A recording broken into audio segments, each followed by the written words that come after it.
台中外埔的图书馆有外埔小白宫之称。今年7月开馆以来，才受到市民的喜爱。地方的民意代表结合着民间的资源，寄付着3万块来买册，要让图书馆更加充实。 大人带囡仔伫看儿童绘本，这是今年7月份所启用的外埔图书馆。不过最近有民众咧反映讲，时常少无热门的亲子册，往往都要等几礼拜。为了这个代志，民意代表特别结合民间的社团，捐3万块买册基金，希望讲充实总数量。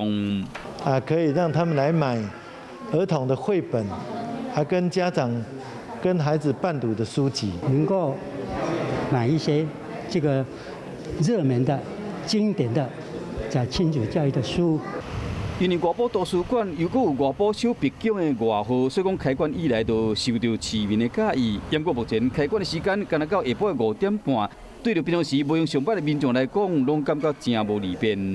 如果说延长到9点的时候，爸爸妈妈下班回来之后呢，还能够跟小朋友就是带来图书馆，然后共度一些，再增加一些亲子的那个关系，我觉得这样子很好。市府文化局讲会赶紧编预算，要加请人，和外埔图书馆会使开放到暗时的9点，方便市民下班了去使用，和更较侪人嘛会使享受到优美的阅读空间。